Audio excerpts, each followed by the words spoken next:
ഇത് mass മോട്ടോഴ്സിന്നാണ് Honda Activa 3G വണ്ടി നമ്മൾ വർക്കിന് ആയിട്ടുണ്ട്. അതിനകത്ത് മെയിനായിട്ട് 2 കംപ്ലയിൻറ്റുകളാണ്. ഒന്ന്, വണ്ടി ജർക്കിങ് നല്ല രീതിയിൽ ജർക്കിങ് കാണിക്കുന്നുണ്ട്. പിന്നെ ആക്സിലേറ്റർ കേബിൾ ടൈറ്റായിട്ട് വണ്ടി നമ്മളിപ്പോൾ ആക്സിലേറ്റർ കുറച്ചാലും വണ്ടി മൂവ് ആവണ ഒരു ഇതാണ്. അപ്പോൾ നമ്മൾ ആക്സിലേറ്റർ കേബിൾ അഴിച്ച് മാറ്റിയിട്ടുണ്ട്. ആക്സിലേറ്റർ കേബിൾ മാറ്റി പുതിയതായിട്ട് ആ ഭാഗം ഓക്കെ ആക്കിയിട്ടുണ്ട്. ക്ലച്ച് ജർക്കിങ് ശരിക്കും പറഞ്ഞാൽ നമുക്ക് ഫുള്ളായിട്ട് അഴിച്ച് ക്ലീൻ ചെയ്യണം. അതിന് വേണ്ടിയിട്ട് നമ്മൾ അഴിച്ചാണ്. ഈ ഭാഗമൊക്കെ കണ്ടോ, അതിൻ്റെ ഉള്ളിലൊക്കെ അത്യാവശ്യം നല്ല രീതിയിൽ തുരുമ്പൊക്കെ ഇട്ടിരിക്കണം കേട്ടോ. അപ്പോൾ അതൊക്കെ ഒന്ന് അഴിച്ച് ഗ്രീസ് ചെയ്യണം. കാരണം ഈ ക്ലച്ച് ഇടയ്ക്ക് നമ്മൾ അഴിച്ച് ഗ്രീസ് ചെയ്യണം.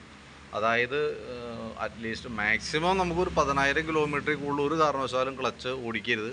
അതിനുള്ളിൽ അത് അഴിച്ച് ഗ്രീസിങ് കമ്പൽസറി ആയിട്ട് ചെയ്യണം. 10,000 കിലോമീറ്റർ അല്ലെങ്കിൽ ഒരു വർഷം, അതാണ് അതിൻ്റെ ശരിക്കും പീരീഡ് പറയുന്നത് കേട്ടോ. അത് 10,000 നമ്മളിവിടെ കറക്റ്റ് സർവീസ് ചെയ്യുകയാണെങ്കിൽ എല്ലാ സർവീസിലും നമ്മൾ അഴിച്ച് വെച്ചേക്കും. കാരണം അത്രയും ഇമ്പോർട്ടൻ്റ് ആയിട്ടുള്ളൊരു ഭാഗമാണ് CVT ക്ലച്ചിൻ്റെ ഭാഗം.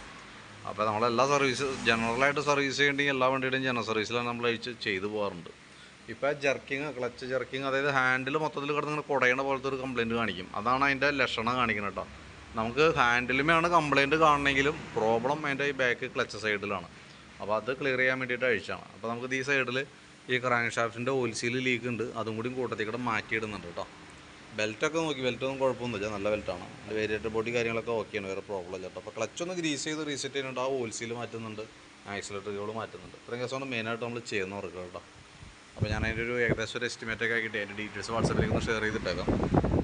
നമുക്ക് ഏകദേശം ഒരു 6 മണിയൊക്കെ ആകുമ്പോഴത്തേക്കും എടുക്കാം. അതിന് മുമ്പാവാണ് ഞാൻ കോൺടാക്ട് ചെയ്തോളാം കേട്ടോ. പിന്നെ ബ്രേക്കൊക്കെ ഇച്ചിരി കുറവുണ്ട്, അതൊക്കെ ഒന്ന് ടൈറ്റ് ചെയ്തിട്ടേക്കാം. ഓക്കെ.